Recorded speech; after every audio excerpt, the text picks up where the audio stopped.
নওগাঁয় ইট প্রস্তুতকারক মালিক সমিতির মতবিনিময় ও আলোচনা সভা অনুষ্ঠিত হয়েছে। নওগাঁ থেকে সুবীর দাসের প্রতিবেদনে দেখুন বিস্তারিত। রোববার ২ নভেম্বর দুপুরে শহরের ফুড প্যালেস রেস্টুরেন্টে এই সভা অনুষ্ঠিত হয়। এতে প্রধান অতিথি ছিলেন নওগাঁ জেলা বিএনপি সভাপতি আবু বক্কর সিদ্দিক নান্নু। সভায় সংগঠনটির সিনিয়র সহসভাপতি রেজাউল ইসলামের সভাপতিত্বে বক্তব্য রাখেন জেলা বিএনপি সাধারণ সম্পাদক মামুনুর রহমান রিপন, সাংগঠনিক সম্পাদক খায়রুল ইসলাম গোল্ডেন, ইট প্রস্তুতকারক মালিক সমিতির সাধারণ সম্পাদক ও জেলা বিএনপির সাংগঠনিক সম্পাদক নূর ই আলম মিঠুসহ প্রমুখ। সভায় বক্তারা বলেন, ইটভাটায় কাজ করে অনেক মানুষ জীবিকা নির্বাহ করে থাকে, অথচ পরিবেশগত ছাড়পত্র গুটি কয়েক ইটভাটার।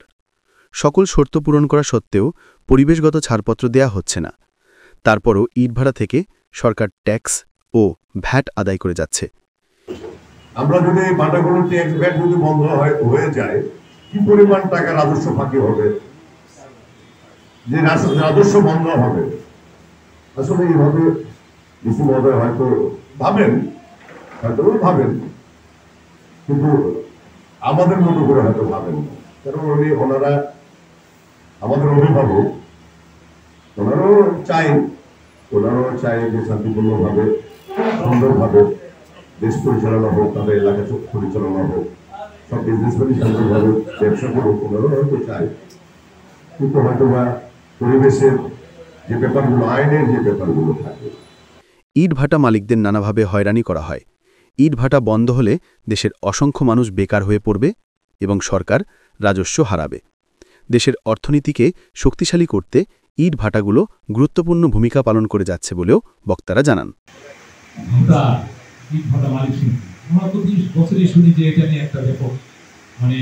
আগুন দেওয়ার আগে যে ভাড়াতে আগুন দিবেন আপনারা, ভাড়া চালু করবেন, তার আগে এই সমস্যাটা কিন্তু হয়তো প্রতিভা হয় কিনা এরকম আমি শুনেছি।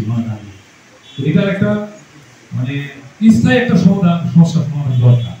প্রতিবার আপনারা ভাড়ায় আগুন দিবেন, তার আগে আপনারা ওই ডিসি সাহেব আর ইউনো সাহেব আপনাদেরকে আবার এই ভাতা নিয়ে দেখে বিভিন্ন রকম আপনাদের উপর শর্ত বা বিভিন্ন রকম হ্যামারিং সৃষ্টি করবে, যেটাকে এক কথায় বললাম আর কি।